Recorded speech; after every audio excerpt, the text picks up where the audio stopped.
Hello everyone, welcome to my channel all about geology. So आज के इस video में हम देखने वाले हैं पॉपुलेशन इकोलॉजी में जो एज स्ट्रक्चर के बारे में पढ़ना होता है उसको मैं इस वीडियो में पढ़ाने वाली हूं। और एज पिरामिड्स के बारे में जो है हमें जानना होता है, इसके ऊपर क्वेश्चंस को पूछा जाता है बहुत सारे एग्जाम्स में। और इस वीडियो के लास्ट में मैं CSIR प्रॉब्लम को भी सॉल्व करवाने वाली हूँ, तो आखिरी तक इस वीडियो को देखिएगा। इस वीडियो से रिलेटेड या मेरे चैनल में अपलोडेड जितने भी वीडियोस हैं उस सभी वीडियो से रिलेटेड अगर आपको नोट्स जो है PDF फॉर्म में चाहिए होता है तो सिंपली आप मेरे टेलीग्राम चैनल को ज्वाइन कर सकते हो, जिसका लिंक जो है मेरे चैनल के बायो में दिया हुआ है। सो यहाँ पर एज स्ट्रक्चर का मतलब क्या होता है, इसके पहले भी मैंने जो है पॉपुलेशन इकोलॉजी से रिलेटेड जैसे कि पॉपुलेशन डेंसिटी, नेटेलिटी, मोर्टेलिटी, वो सभी बातें जो है डिस्पर्शन, ये सभी बातें मैंने वहाँ पर पढ़ाई है। इसके ऊपर लिंक मिल जाएगा आपको आई बटन में, या वीडियो के लास्ट में जो है उस वीडियो के लिंक को मैं शेयर कर दूँगी। आप लोग चाहो तो उन वीडियो को भी देख सकते हो। So age structure of a population क्या है? The proportion of individuals in each group of population is known as age structure of a population.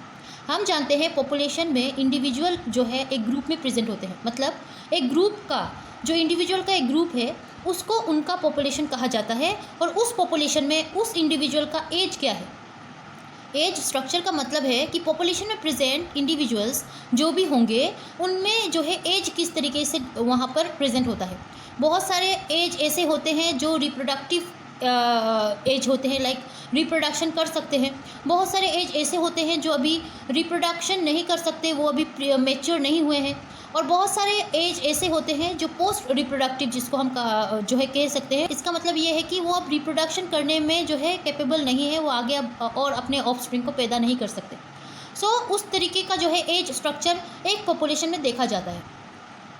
Individuals in a population will be different age groups. Relative number of young and old individuals in a population significantly influence the behavior of a population, such as their natality and mortality both, and the ratio of various age groups in a population determines the current reproductive status of the population. सो यहाँ पर इसका मतलब ये है कि एक population में बहुत सारे इस तरीके से एज स्ट्रक्चर जो है इस तरीके से प्रेजेंट होता है, बहुत सारे एज के इंडिविजुअल प्रेजेंट होते हैं। सो ये एज भी जो है मायने रखता है एक पॉपुलेशन को आगे बढ़ाने में, उनके ग्रोथ में, पॉपुलेशन के डेंसिटी के साइज़ को इंक्रीज़ करने में, डिक्रीज़ करने में। कैसे?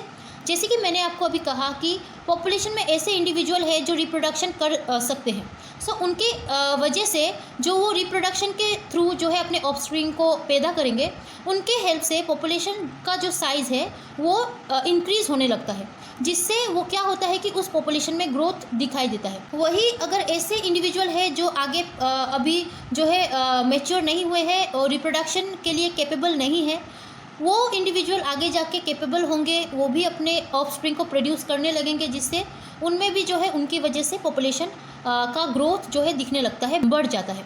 बट यहाँ पर ये आप इस तरीके से समझ सकते हो कि ये जो एज स्ट्रक्चर है किसी भी इंडिविजुअल का, ये एज क्लासेस जो है ये 3 टाइप के जो है दिखाई देते हैं।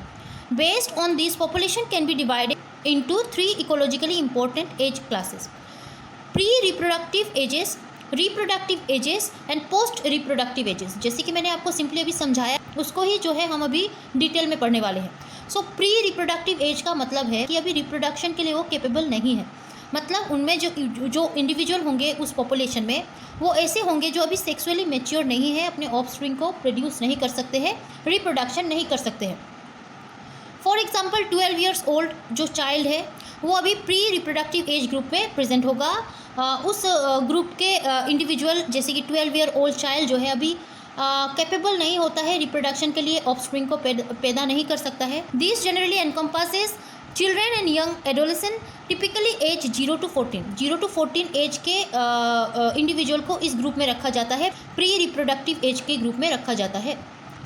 वही दूसरा जो है ये है रिप्रोडक्टिव एजेस, जो ग्रुप होंगे वो रिप्रोडक्टिव एजेस होते हैं। लाइक इसमें इस इंडिविजुअल में, इस पॉपुलेशन के इंडिविजुअल में क्या होता है कि ऐसे इंडिविजुअल होते हैं जो कैपेबल होते हैं, प्रोड्यूस कर सकते हैं अपने ऑफस्प्रिंग को, और इनकी वजह से ही जो है पॉपुलेशन का ग्रोथ बढ़ने लगता है। ठीक है। सो यहाँ पर ह्यूमन्स को एग्जांपल हम देख सकते हैं। पर ह्यूमन्स जो है यहाँ पर रिप्रोडक्टिव एजेस में हम देख सकते हैं, जैसे कि 15 to 45 ईयर्स के बीच में किसी भी इंडिविजुअल का रिप्रोडक्टिव एज जो है चलने लगता है, जिससे वो अपने ऑफस्प्रिंग को प्रोड्यूस करता है और पॉपुलेशन के साइज़, ग्रोथ, ये सारी चीज़ों को इंक्रीज़ करने लगता है। In other species this age range might be different depending on their life cycle and maturity rate. हाँ, ये बात सही है कि ह्यूमन के केस में तो हम देखते हैं 15 टू 45 ईयर्स में रिप्रोडक्टिव एज जो है दिखने लगता है, बट सभी के लिए ये जो है वेरी नहीं करता है। बहुत सारे एनिमल्स, बहुत सारे स्पीशीज़ ऐसे हैं जो अलग अलग एज में अलग अलग रिप्रोडक्टिव एजेस, जैसे कि pre reproductive ages, post reproductive ages, ये सारे ग्रुप को जो शो करते हैं। सो यहाँ पर दूसरा है post reproductive ages, the stage in an individual of a population where individuals life cycle no longer capable reproducing offspring. So ये कैसे इंडिविजुअल होंगे किसी भी पॉपुलेशन में? मानो कि रिप्रोडक्टिव एज में जो इंडिविजुअल है लाइक 15 टू 45, उन्होंने रिप्रोडक्शन के थ्रू बहुत सारे ऑफस्प्रिंग को पैदा किया है, बट आगे जाके वो एक एज में चले जाते हैं जिसको पोस्ट रिप्रोडक्टिव एज कहा जाता है। इस एज के इंडिविजुअल में जो है वो बात नहीं रहती, वो आगे जाके अपने ऑफस्प्रिंग को प्रोड्यूस नहीं कर पाते हैं। कहने का मतलब ये है कि वो सेक्सुअली इनकेपेबल हो जाते हैं, ओल्डर हो जाते हैं, ओल्डर इंडिविजुअल्स कहलाते हैं, जिससे आगे जाके पॉपुलेशन का साइज़ जो है ये ग्रो नहीं करता। मतलब ये क्या होता है कि पॉपुलेशन के साइज़ को ग्रो करवाने के लिए प्री रिप्रोडक्टिव एज जो आगे जाके रिप्रोडक्शन करेंगे और रिप्रोडक्टिव एज जो अभी रिप्रोडक्शन कर रहे हैं, ऑफस्प्रिंग को पैदा कर रहे हैं, सो उनके ही बेसिस के ऊपर जो है उनके ही हेल्प से पॉपुलेशन का ग्रोथ होता है। बट यहाँ पर पोस्ट रिप्रोडक्टिव एजेस की वजह से पॉपुलेशन का ग्रोथ जो है दिखाई नहीं देता है, क्योंकि ये प्रोड्यूस ही नहीं करने वाले हैं अपने ऑफस्प्रिंग को। अब ये पोस्ट रिप्रोडक्टिव एज जो है 60 year old individual like female के केस में, क्योंकि फीमेल ही और ऑफस्प्रिंग को पैदा करती है, सो यहाँ पर फीमेल जो है 60 ईयर्स ओल्ड की अगर हो जाती है तो उसको हम पोस्ट रिप्रोडक्टिव एज के ग्रुप में रखते हैं। ये था about age structure of a population के अंदर एज स्ट्रक्चर जो है किस तरीके से डिफाइन किया गया है। अब हम पढ़ेंगे age pyramid. Age pyramid is a graphical representation that shows the number और proportion of individual belong to different age classes in a population of any organism at any given time. अच्छा, आपको अगर एज स्ट्रक्चर के बारे में graphical वे में जानना है तो हम ये एज पिरामिड को ड्रॉ करते हैं। एज पिरामिड जो है बेसिकली ये एक टाइप का ग्राफिकल रिप्रेजेंटेशन है कि इंडिविजुअल जो है अलग अलग एज के जो है किस तरीके से पॉपुलेशन में प्रेजेंट है। सो इसको हम इस तरीके से डायग्राम में डिनोट करते हैं, इस तरीके से डायग्राम बना के इनको जो है समझते हैं। अब एज पिरामिड जो है ये 3 टाइप का होता है, ठीक है। 3 टाइप का मतलब एक्सपेंडिंग पॉपुलेशन है, एक है स्टेबल पॉपुलेशन, एक है डिमिनिशिंग पॉपुलेशन। एक्सपेंडिंग पॉपुलेशन नाम से ही पता चल रहा है ये क्या कर रहा है, रैपिडली ग्रो करवा रहा है। इनमें जो है बर्थ रेट हाई होता है क्योंकि ये एक्सपेंड है, ये बढ़ा रहे हैं, ठीक है। पॉपुलेशन को बढ़ाएंगे, पॉपुलेशन को ग्रो करवाएंगे, बर्थ रेट जहाँ पर ज़्यादा होता है। Characterized by a high proportion of pre reproductive age class individual. यहाँ पर जो प्री रिप्रोडक्टिव एज के इंडिविजुअल है, जिससे कि मैंने आपको कहा था अभी कैपेबल नहीं हुए हैं, आगे जाके वो कैपेबल होंगे, रिप्रोडक्शन करेंगे। सो वो प्री रिप्रोडक्टिव एज क्लास जो है यहाँ पर हाई प्रोपोर्शन में देखने को मिलता है। Under this condition, number of individual in the pre-reproductive age class is greater than reproductive age class, resulting in a pyramid shape age structure. अच्छा, सो यहाँ पर पिरामिड को अगर हम बनाएं, मतलब ये एज पिरामिड को अगर हम ड्रॉ करें, ग्राफिकल रिप्रेजेंटेशन अगर हम देखना चाहें तो इस तरीके से देखिए आप। यहाँ पर ये एक्सपेंडिंग पॉपुलेशन में जो कि एज पिरामिड का टाइप है, उसमें इस तरीके से आपको पिरामिड देखने को मिलता है। इस फिगर को हम कहेंगे, इस ग्राफ को हम कहेंगे पिरामिड शेप एज स्ट्रक्चर, ठीक है। सो यहाँ पर ये जैसे कि मैंने कहा एक्सपेंडिंग पॉपुलेशन में बर्थ रेट बहुत ज़्यादा देखने को मिलता है, मतलब प्री रिप्रोडक्टिव एज के जो इंडिविजुअल होंगे वो बहुत ज़्यादा होंगे। उसके बाद रिप्रोडक्टिव एज का जो है यहाँ पर ज़्यादा होगा और उससे भी कम जो है पोस्ट रिप्रोडक्टिव होगा। अच्छे से समझाऊँ तो प्री रिप्रोडक्टिव वाले जो है बहुत ज़्यादा अमाउंट में आपको देखने को मिलेंगे, ये बहुत ज़्यादा है। ज़्यादा होने की वजह से ही आगे जाके बहुत सारे ऑफस्प्रिंग को जो है ये पैदा करेंगे, जिससे ये पॉपुलेशन एक्सपेंड हो जाएगा, बढ़ जाएगा, इनका जो है पॉपुलेशन ग्रो करने लगेगा।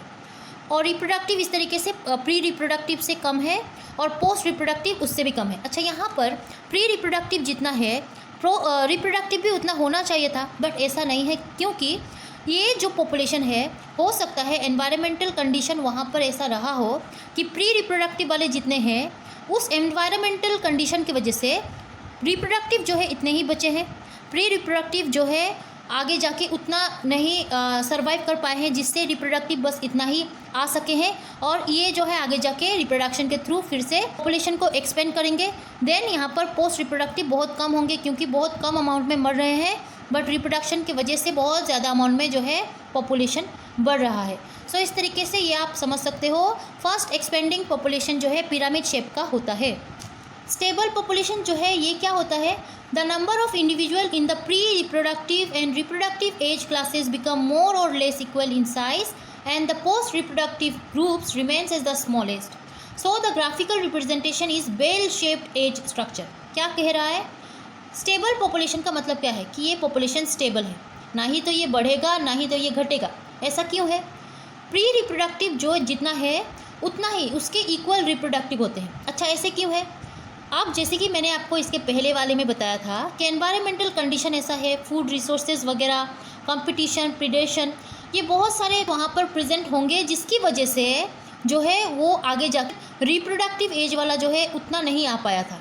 आप याद करो पिरामिड वाला।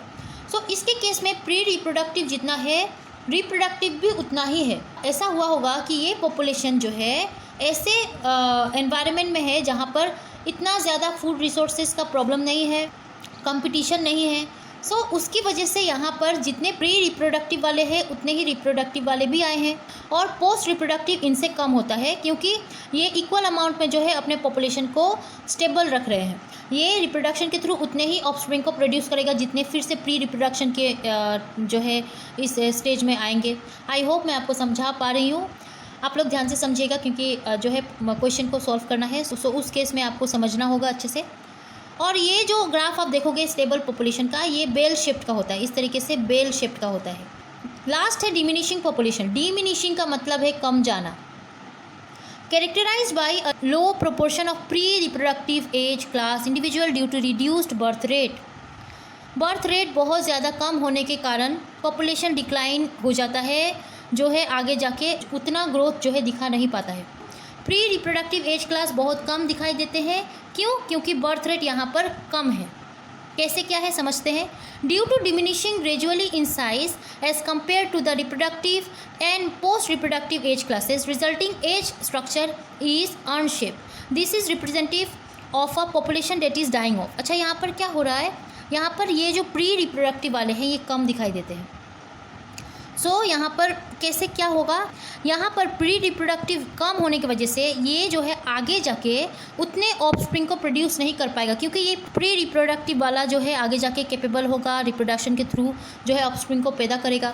सो आप ही सोचो, ये रिप्रोडक्टिव वाले तो अपने ऑफस्प्रिंग को प्रोड्यूस करेंगे, पोस्ट रिप्रोडक्टिव वाले में जो है कन्वर्ट होंगे। अगेन ये वाले को जो है आप देखोगे प्री रिप्रोडक्टिव वाला, ये आगे जाके उतना जो है ऑफस्प्रिंग को पैदा नहीं करेगा, क्योंकि ये जितने अमाउंट में अभी प्रेजेंट है उतने अमाउंट में ये जो है रिप्रोडक्टिव एज में कन्वर्ट होगा।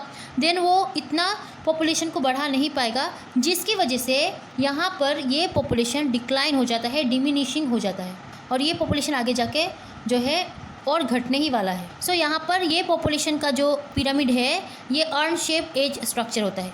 ठीक है। सो आई होप आपको एज स्ट्रक्चर, एज पिरामिड के बारे में समझ आया होगा। CSIR नेट लाइफ साइंस का PYQ अगर हम सॉल्व करना चाहें तो इसमें एक क्वेश्चन जो है आया है दिसंबर 2017 सेक्शन C से। कैसा क्या है क्वेश्चन, ये अच्छे से समझ लेते हैं। Given below are the population pyramids of 3 different population A, B and C depicting the relationship between birth and death rates in each. यहाँ पर A, B, C पिरामिड दिया गया है किसी भी पॉपुलेशन का, different types of population A, B, C के बारे में दिया गया है, और आपको बताना है based on the population pyramids given above which one of the following is incorrect. Very important, आप ये देखिएगा कि करेक्ट आंसर देना है या इनकरेक्ट वाला। ठीक है, यहाँ पर इनकरेक्ट कौन सा है ये बताना है। सो आप देखो यहाँ पर ये पॉपुलेशन A है, पॉपुलेशन B है, पॉपुलेशन C है, male female male female male female, यहाँ पर 16 ईयर्स, यहाँ पर 15 ईयर्स। ओके, तो हम ऑप्शन देखते हैं, इनकरेक्ट हमें बताना है। फर्स्ट ऑप्शन है population B has slower growth rate than population A। B जो है स्लोअर ग्रोथ रेट शो करेगा than population A। Population A slower growth, pre reproductive इसका ये रहा, यहाँ पर पॉपुलेशन A में ये वाला प्री रिप्रोडक्टिव वाला है, ये वाला जो है प्री रिप्रोडक्टिव वाला है, ये रिप्रोडक्टिव, ये पोस्ट वाला है। सो यहाँ पर प्री रिप्रोडक्टिव वाले जो है ज़्यादा है in case of population A। तो ऑब्वियसली पॉपुलेशन A में प्री रिप्रोडक्टिव वाले ज़्यादा है, मतलब क्या है कि ये आगे जाके एक्सपेंड होगा। हम लोगों ने पिरामिड शेप स्ट्रक्चर में देखा है। सो एक्सपेंडिंग टाइप ऑफ पॉपुलेशन है ये पॉपुलेशन A। तो यहाँ पर कह रहा है कि पॉपुलेशन B स्लोअर ग्रोथ करेगा than population A। Population B को अगर आप देखोगे तो पॉपुलेशन ए के मुकाबले ये थोड़ा कम लग रहा है। तो ये सही है कि हाँ, पॉपुलेशन बी जो है स्लोअर ग्रोथ रेट शो करता है पॉपुलेशन ए के मुकाबले। तो ये तो करेक्ट है और हमारा आंसर ये नहीं होगा क्योंकि हमें इनकरेक्ट बताना है। Next, population C has birth rate higher. C में बर्थ रेट हायर है then it death rate. Death rate ये रहा, ओके ये बर्थ रेट है, प्री यहाँ पर मतलब प्री रिप्रोडक्टिव वाले हैं। तो यहाँ पर क्या बोल रहा है कि population C has birth rate higher. ये कैसे हो सकता है? सी में बर्थ रेट कहाँ हायर होगा? आप ही देखो, हम लोगों ने ये शेप वाले स्ट्रक्चर को क्या कहा था? Earn shape. तो अभी हम लोगों ने पढ़ा है अर्न शेप में बर्थ रेट बहुत कम होगा क्योंकि प्री रिप्रोडक्टिव वाले बहुत कम होते हैं। तो इस केस में बर्थ रेट कहाँ से ज़्यादा होगा? यहाँ पर ये सरासर गलत बात है, हमारा आंसर भी यही हो सकता है। फिर भी हम दूसरे ऑप्शन को देख लेते हैं। तीसरा बोल रहा है population A represent a rapidly growing population. हाँ, अभी हम लोगों ने देखा है पॉपुलेशन ए में प्री रिप्रोडक्टिव वाले बहुत ज़्यादा है, सो एक्सपेंड करेंगे ये पॉपुलेशन को। तो ये तो करेक्ट है, ए रिप्रेजेंट करेगा रैपिडली ग्रोइंग पॉपुलेशन, तो ये तो करेक्ट है, ये आंसर नहीं होगा। Next, population B has the highest death rate. B में हाइस्ट डेथ रेट है अमोंग द थ्री। बी में हाइस्ट डेथ रेट है among the three, highest death rate. हाँ, यहाँ पर तो डेथ रेट कम है, यहाँ पर कम है, यहाँ पर ज़्यादा है। हाँ, हो सकता है डायग्राम बनाने में जो है गलती हो गई होगी, बट आप अगर अच्छे से देखोगे क्वेश्चन को, अगर आप बुक में देखोगे या सर्च करके देखोगे तो यहाँ पर जो डायग्राम है वहाँ पर पॉपुलेशन सी के मुकाबले बी में ज़्यादा डेथ रेट है। तो population B has the highest death rate among the, हाँ तो ये बी में ज़्यादा हाईएस्ट डेथ रेट देखने को मिल रहा है, तो ये बात भी सही है। तो 4 भी हमारा आंसर नहीं होगा, तो पक्का नंबर 2 जो है ऑप्शन ये करेक्ट आंसर है और ये इनकरेक्ट आंसर है। सो ये जो है आंसर होगा। एक ही क्वेश्चन आया था इसीलिए मैंने एक ही क्वेश्चन को यहाँ पर सॉल्व करवाया है। आई होप आपको समझ आया होगा कैसे इसको सॉल्व करना होता है। आगे भी क्वेश्चन आएगा तो आप इसी तरीके का जो है दिमाग लगा के अच्छे से आप सॉल्व करिएगा। आई होप आज का ये वीडियो, आज का ये टॉपिक आपको जो है समझ आया होगा। अगर समझ आया हो और ये वीडियो आपके लिए हेल्पफुल रहा हो तो इस वीडियो को लाइक कीजिए। मेरे इस चैनल को सब्सक्राइब करना प्लीज़ मत भूलिएगा। टिल दिन पढ़ते रहिए। Take care and bye bye.